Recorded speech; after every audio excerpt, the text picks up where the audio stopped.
شروع اللہ کے نام سے جو بڑا مہربان نہایت رحم والا ہے۔ اے پیغمبر صلی اللہ علیہ وآلہ وسلم، جو عورت تم سے اپنے شوہر کے بارے میں بحث و جدال کرتی اور خدا سے شکایت رنج و ملال کرتی تھی، خدا نے اس کی التجا سن لی اور خدا تم دونوں کی گفتگو سن رہا تھا۔ کچھ شک نہیں کہ خدا سنتا دیکھتا ہے۔ جو لوگ تم میں سے اپنی عورتوں کو ماں کہہ دیتے ہیں وہ ان کی مائیں نہیں ہو جاتی، ان کی مائیں تو وہی ہیں جن کے بطن سے وہ پیدا ہوئے۔ بے شک وہ نامعقول اور جھوٹی بات کہتے ہیں، اور خدا بڑا معاف کرنے والا اور بخشنے والا ہے۔ اور جو لوگ اپنی بیویوں کو ماں کہہ بیٹھیں پھر اپنے قول سے رجوع کر لیں تو ان کو ہم بستر ہونے سے پہلے ایک غلام آزاد کرنا ضرور ہے۔ مومنو، اس حکم سے تم کو نصیحت کی جاتی ہے، اور جو کچھ تم کرتے ہو خدا اس سے خبردار ہے۔ جس کو غلام نہ ملے وہ مجامعت سے پہلے متواتر 2 مہینے کے روزے رکھے۔ جس کو اس کا بھی مقدور نہ ہو اسے 60 محتاجوں کو کھانا کھلانا چاہیے۔ یہ حکم اس لیے ہے کہ تم خدا اور رسول کے فرما بردار ہو جاؤ، اور یہ خدا کی حدیں ہیں، اور نہ ماننے والوں کے لیے درد دینے والا عذاب ہے۔ جو لوگ خدا اور اس کے رسول کی مخالفت کرتے ہیں وہ اسی طرح ذلیل کیے جائیں گے جس طرح ان سے پہلے لوگ ذلیل کیے گئے تھے، اور ہم نے صاف اور صریح آیتیں نازل کر دی ہیں۔ جو نہیں مانتے ان کو ذلت کا عذاب ہوگا۔ جس دن خدا ان سب کو جلا اٹھائے گا تو جو کام وہ کرتے رہے ان کو جتائے گا۔ خدا کو وہ سب کام یاد ہیں اور یہ ان کو بھول گئے ہیں، اور خدا ہر چیز سے واقف ہے۔ کیا تم کو معلوم نہیں کہ جو کچھ آسمانوں میں ہے اور جو کچھ زمین میں ہے خدا کو سب معلوم ہے؟ کسی جگہ 3 شخصوں کا مجمع اور کانوں میں صلاح و مشورہ نہیں ہوتا مگر وہ ان میں چوتھا ہوتا ہے، اور نہ کہیں 5 کا مگر وہ ان میں چھٹا ہوتا ہے، اور نہ اس سے کم یا زیادہ مگر وہ ان کے ساتھ ہوتا ہے، خواہ وہ کہیں ہوں۔ پھر جو کام یہ کرتے رہے ہیں قیامت کے دن وہ ایک ایک ان کو بتائے گا۔ بے شک خدا ہر چیز سے واقف ہے۔ کیا تم نے ان لوگوں کو نہیں دیکھا جن کو سرگوشیاں کرنے سے منع کیا گیا تھا، پھر جس کام سے منع کیا گیا تھا وہی پھر کرنے لگے؟ اور یہ تو گناہ اور ظلم اور رسول خدا کی نافرمانی کی سرگوشیاں کرتے ہیں۔ اور جب تمہارے پاس آتے ہیں تو جس کلمے سے خدا نے تم کو دعا نہیں دی اس سے تمہیں دعا دیتے ہیں، اور اپنے دل میں کہتے ہیں کہ اگر یہ واقعی پیغمبر ہیں تو جو کچھ ہم کہتے ہیں خدا ہمیں اس کی سزا کیوں نہیں دیتا؟ اے پیغمبر صلی اللہ علیہ وآلہ وسلم، ان کو دوزخ ہی کی سزا کافی ہے، یہ اسی میں داخل ہوں گے اور وہ بری جگہ ہے۔ مومنو، جب تم آپس میں سرگوشیاں کرنے لگو تو گناہ اور زیادتی اور پیغمبر کی نافرمانی کی باتیں نہ کرنا، بلکہ نیکوکاری اور پرہیزگاری کی باتیں کرنا، اور خدا سے جس کے سامنے جمع کیے جاؤ گے ڈرتے رہنا۔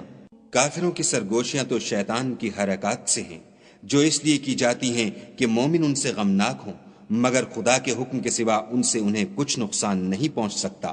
تو مومنوں کو چاہیے کہ خدا ہی پر بھروسہ رکھیں۔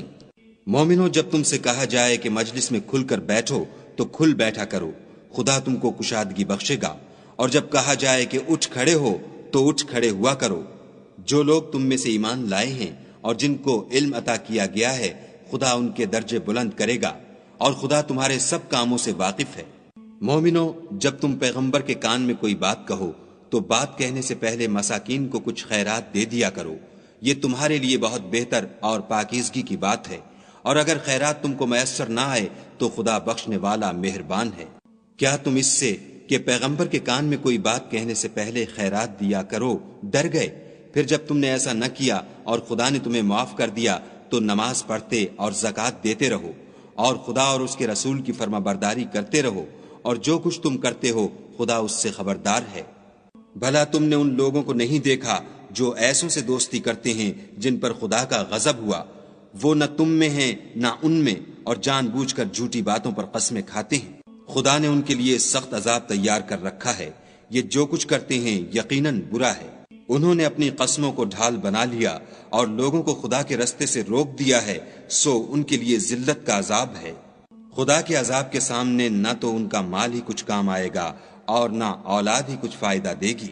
یہ لوگ اہل دوزخ ہیں، اس میں ہمیشہ جلتے رہیں گے۔ جس دن خدا ان سب کو جلا اٹھائے گا تو جس طرح تمہارے سامنے قسمیں کھاتے ہیں اسی طرح خدا کے سامنے قسمیں کھائیں گے، اور خیال کریں گے کہ ایسا کرنے سے کام لے نکلے ہیں۔ دیکھو یہ جھوٹے اور برسرے غلط ہیں۔ شیطان نے ان کو قابو میں کر لیا ہے اور خدا کی یاد ان کو بھلا دی ہے۔ یہ جماعت شیطان کا لشکر ہے، اور سن رکھو کہ شیطان کا لشکر نقصان اٹھانے والا ہے۔ جو لوگ خدا اور اس کے رسول کی مخالفت کرتے ہیں وہ نہایت ذلیل ہوں گے۔ خدا کا حکم ناطق ہے کہ میں اور میرے پیغمبر ضرور غالب رہیں گے، بے شک خدا زوراور اور زبردست ہے۔ جو لوگ خدا پر اور روز قیامت پر ایمان رکھتے ہیں تم ان کو خدا اور اس کے رسول کے دشمنوں سے دوستی کرتے ہوئے نہ دیکھو گے، خواہ وہ ان کے باپ یا بیٹے یا بھائی یا خاندان ہی کے لوگ ہوں۔ یہ وہ لوگ ہیں جن کے دلوں میں خدا نے ایمان پتھر پر لکیر کی طرح تحریر کر دیا ہے اور فیض غیبی سے ان کی مدد کی ہے، اور وہ ان کو بہشتوں میں جن کے تلے نہریں بہ رہی ہیں داخل کرے گا، ہمیشہ ان میں رہیں گے۔ خدا ان سے خوش اور وہ خدا سے خوش۔